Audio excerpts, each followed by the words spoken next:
दुनिया को देख कर के अगर कोई फैसला करोगे ना तो दोस्तों हमेशा दुखी रहोगे। और अपनी स्थिति को देख कर के कोई फैसला करोगे तो आपको कोई दुखी नहीं कर सकता। नमस्कार दोस्तों, मैं ज्योतिष आचार्य वासुदेव मिश्रा आपका अपने चैनल सत्य की खोज में हार्दिक अभिनंदन करता हूं। दोस्तों, आज का यह ज्योतिष का कार्यक्रम आप लोगों के लिए यानी कि मिथुन राशि वालों के लिए बेहद ही ज़्यादा खास कार्यक्रम साबित होगा। जैसा कि आपने थंबनेल में पढ़ लिया होगा, इतिहास रचने का समय आ गया है। अब दुनिया देखेगी आपकी तरक्की की रफ्तार। जी हाँ दोस्तों, आपने बिल्कुल ठीक सुना, कुछ ऐसा ही अब आपके जीवन में होने वाला है। आज हम बात करेंगे मायावी राहु ग्रह के बारे में, जो अब आपके जीवन में बड़ा परिवर्तन करने के लिए तैयार हो चुका है। जी हाँ दोस्तों, राहु महाराज अपनी शत्रु की राशि मेष राशि को छोड़ करके देवगुरु बृहस्पति की मीन राशि में प्रवेश कर चुके हैं।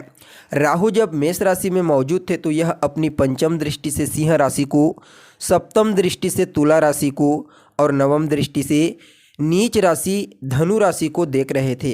पिछले 1.5 सालों से राहु आपको कुछ इस कदर परेशान किए हुए थे कि पूरी तरह से आपका जीवन बदल गया। हर क्षेत्र में सिर्फ और सिर्फ संघर्ष, चुनौती पिछले 1.5 सालों से आपको देखने को मिली है। चाहे समाज में मान सम्मान, पद प्रतिष्ठा या फिर प्रसिद्धि प्राप्त करने के लिए हो या अपने जीवन में सफलता प्राप्त करने के लिए। सिंह राशि में दृष्टि डाल करके राहु महाराज आपकी बुद्धि पर अपना कब्जा कर लिए और आपके बुद्धि को भ्रमित कर दिए। पिछले 1.5 सालों में जो कुछ आपके जीवन में घटित हुआ है उससे आपको बहुत कुछ इस समय देखने को मिला है।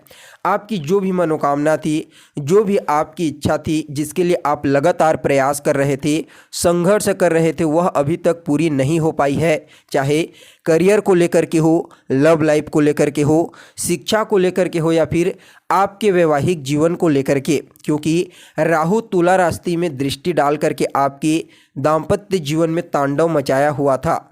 न सिर्फ आपके वैवाहिक जीवन में बल्कि वह लोग जो साझेदारी में किसी भी प्रकार का बिजनेस व्यापार कर रहे थे उन लोगों को भी बहुत ही ज़्यादा दिक्कतों का सामना करना पड़ा। कई प्रकार से उन्हें पिछले 1.5 सालों से नुकसान हुआ है। तो वहीं नवम दृष्टि से राहु धनु राशि नीच राशि को देख करके आपके भाग्य में रोड़े अटकाने का प्रयास किए। पिछले 1.5 सालों से आप अपने जीवन में जो मेहनत किए हैं, जो भी संघर्ष किए हैं, उसका परिणाम अब आपको प्राप्त होने वाला है। नवम भाव में यानी कि 9वीं राशि धनु राशि में दृष्टि डाल करके राहु महाराज आपके भाग्य को कमज़ोर कर रहे थे और आप लगातार मेहनत तो कर रहे थे लेकिन उसका रिजल्ट आपको नहीं मिल रहा था। लेकिन दोस्तों, अब राहु राशि परिवर्तन कर चुके हैं। अपनी शत्रु की राशि मेष राशि से निकल कर के पूरे 18 महीनों के लिए मीन राशि में गोचर कर चुके हैं। वैसे मीन राशि भी राहु की शत्रु राशि मानी जाती है क्योंकि मीन राशि देवगुरु बृहस्पति की राशि होती है। लेकिन यहाँ पर मीन राशि में गोचर करते हुए राहु महाराज अपनी पंचम दृष्टि से कर्क राशि को, सप्तम दृष्टि से कन्या राशि को और नवम दृष्टि से वृश्चिक राशि को दृष्टि गोचर करेंगे।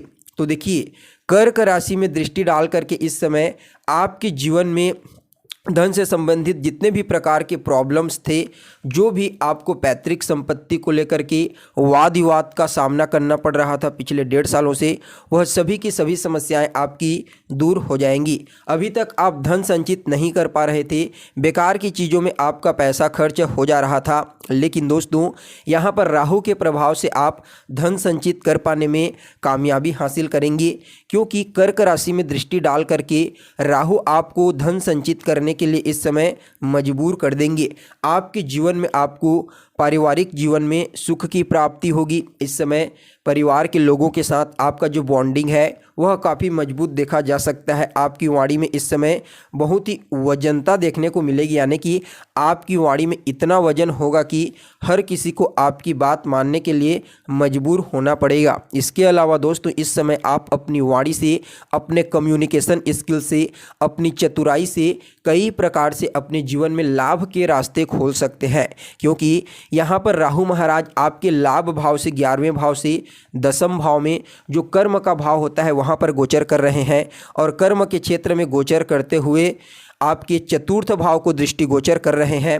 तो देखिए चतुर्थ स्थान जो होता है वह आपके भूमि, भवन, मकान, वाहन का होता है, जहां पर पहले से ही अभी शुक्र महाराज नीच राशि में गोचर कर रहे हैं, लेकिन कुछ दिनों के लिए बस 25-30 नवंबर तक रहेगा। उसके पश्चात राहु की दृष्टि आपके चतुर्थ भाव पर रहेगी।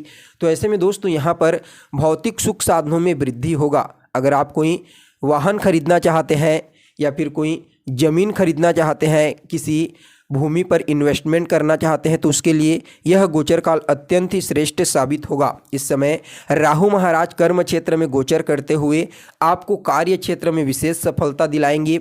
यानी कि जो लोग बिजनेस व्यापार करते हैं उनके लिए राहु का यह गोचर काल अत्यंत ही श्रेष्ठ साबित होगा। इसके साथ ही जो लोग राजनीति के फील्ड से जुड़े हुए हैं उन लोगों को भी राहु के इस गोचर काल के दौरान सामाजिक लोगों का विशेष सहयोग प्राप्त होगा, जिससे राजनीति में उन्हें सफलता की प्राप्ति हो सकती है। साथ ही दोस्तों राहु महाराज जब कर्म क्षेत्र में गोचर करेंगे तो ऐसे में जो लोग अभी तक नौकरी को लेकर के परेशान थे, नौकरी के लिए लगातार प्रयास कर रहे थे, लेकिन कहीं ना कहीं से आपको कोई सकारात्मक रिजल्ट की प्राप्ति नहीं हो रही थी, तो अब उन लोगों की नौकरी लग सकती है इस गोचर काल के दौरान। इसके अलावा जो लोग अपना खुद का कोई बिजनेस शुरू करने के बारे में सोच रहे थे, लेकिन उनके मन में स्थिति ठीक नहीं बैठ रही थी, कुछ न कुछ प्रॉब्लम क्रिएट हो रही थी, तो वह प्रॉब्लम भी अब दूर होने वाली है। इसके अलावा आपको अपने पिता का सपोर्ट मिलेगा, माता का भी सहयोग मिलेगा। लेकिन यहाँ पर देखिए राहु देव जो होते हैं वह एक पाप ग्रह माने जाते हैं, जहाँ पर दृष्टि डालते हैं उससे संबंधित रिश्तों में विच्छेद करने का प्रयास करते हैं। तो यहाँ पर कभी कभी बीच में माता के साथ छोटी मोटी वैचारिक मतभेद हो सकती है, पिता के साथ भी वैचारिक मतभेद हो सकती है। इसलिए थोड़ा सा आपको अपनी वाणी पर नियंत्रण रखने की सलाह दी जाती है। तो वहीं दोस्तों क्या बोलते हैं राहु महाराज इस समय दसम भाव में गोचर करते हुए गोचर कुंडली में आपके छठे भाव को दृष्टि गोचर करेंगे, और जो छठा स्थान होता है वह आपके रोग ऋण शत्रु का होता है।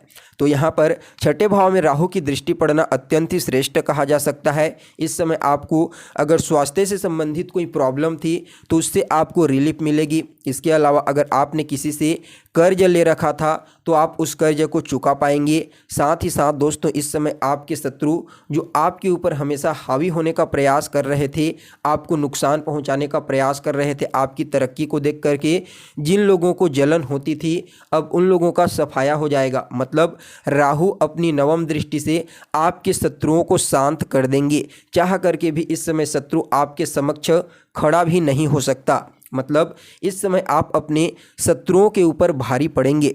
यानी कि दोस्तों राहु देव जब खराब स्थान में 6, 8, 12 भाव में दृष्टि डालते हैं तो उससे संबंधित पॉजिटिव रिजल्ट प्रदान करते हैं। इसके अलावा जो विद्यार्थी हैं मिथुन राशि के और कोई कंपटीशन एग्जाम क्लियर करना चाहते हैं, किसी भी प्रकार की कोई प्रतियोगिता परीक्षा, तो आने वाले 18 महीने का जो समय है दोस्तों आप लोगों के लिए अत्यंत ही श्रेष्ठ कहा जा सकता है, क्योंकि राहु देव की नवम दृष्टि आपके छठे भाव पर पड़ेगी जो प्रतियोगी परीक्षाओं का होता है।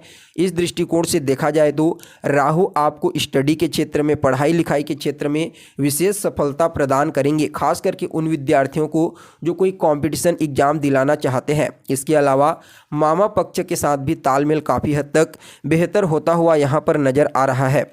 लेकिन दोस्तों यहाँ पर देखिए राहु एक भ्रम के कारक ग्रह माने जाते हैं, वास्तव में हकीकत नहीं है, छाया ग्रह हैं।